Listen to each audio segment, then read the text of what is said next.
Hello and welcome to Taburetum channel. Today we will be designing and 3D printing a keychain.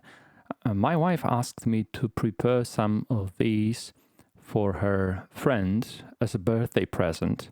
So I did that, printed it out. Actually we're using the TPU flexible filament, which I recommend. But we will go through the design process in FreeCAD starting from scratch. And if you print it out finally using PLA, I recommend using some real chain because the thing might break if it's connected directly to your key ring. Let's get started. We have the fresh new file and we are in the part design workbench, and we will stay here and we'll start with creating sketch. We select XY as the base plane, so this is our, let's say, flat surface on which we'll be drawing, and we will start with a shape that will be a ring with a bar on which the letters will stay. Here's our fresh sketch, and we'll start with a circle, and we can click here or we can just press geometry circle, so we can use the keyboard. Now I press escape to get out of it, and I will use my keyboard so you will learn how to do it faster.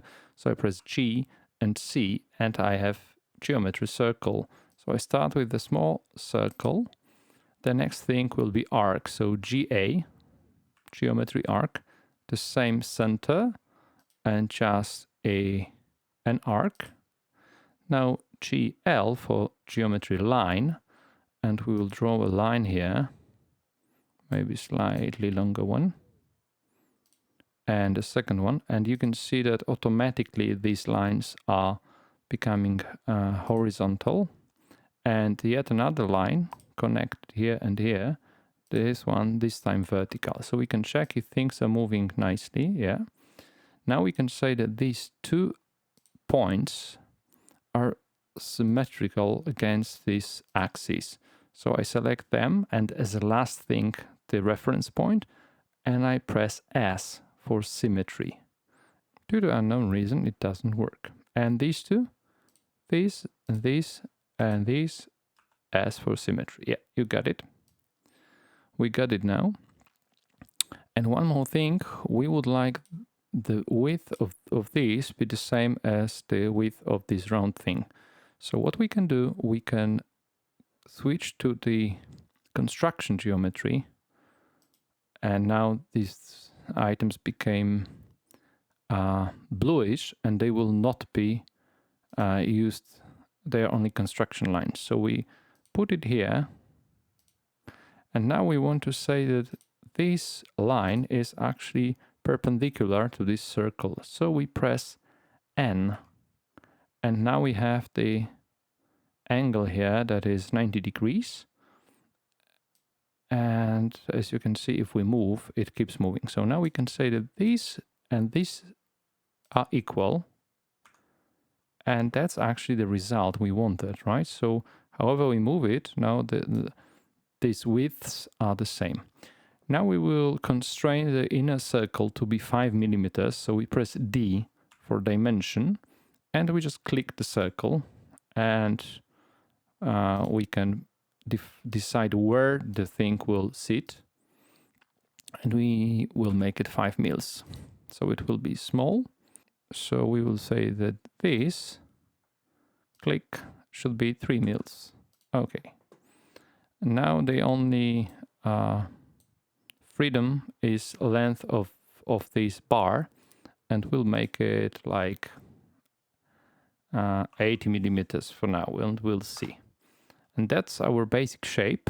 We can close the sketch, and we will pad it. So we have a pad button, and we'll make it 4 millimeters. So now you can see that we have something that we can attach to our keys using this ring here.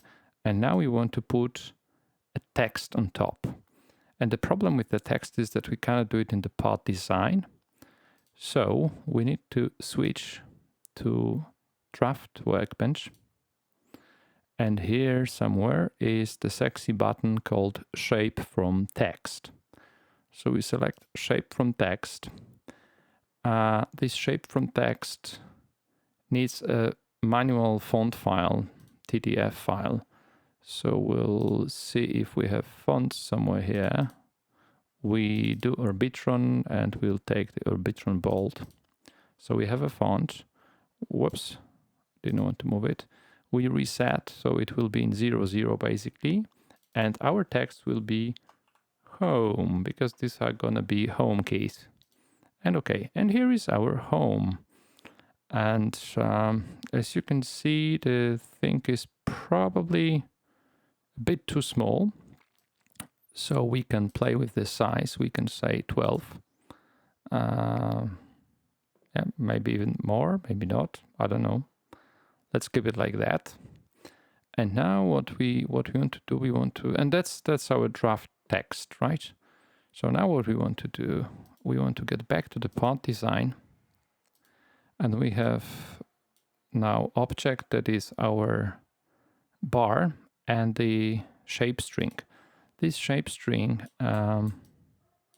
should become part of our body. We move it here, and now we can pad it.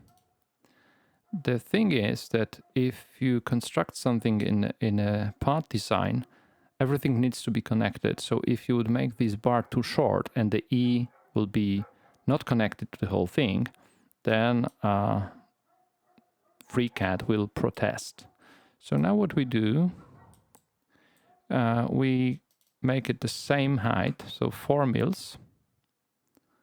And here it comes. And now we need to move it, right? So here is our pad.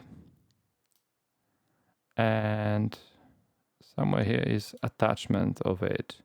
And actually the pad, actually we need to move the shape string, not the pad, because the pad is just the move in the z-axis. So here is our position, and we want to use x-axis to move the thing to the right. Ding, ding, ding. Let's see. Yeah, maybe a bit more. Maybe 8 mils.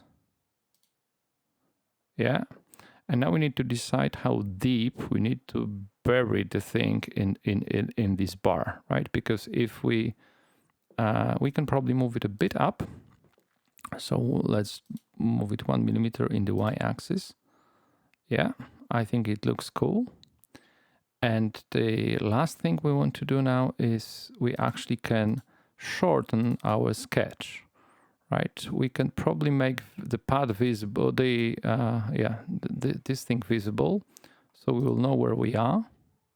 And we can basically either play with this number, like let's make it 70 and see where we are, or we can just delete it and move it manually. But yeah, let's do that.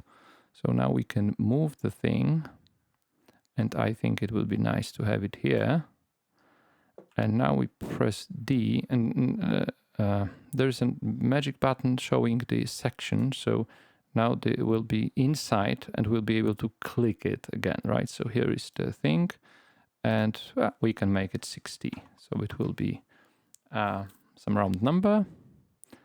And we close our sketch. And you see we have the home. And honestly, I don't like to me this hook is a bit too small. So let's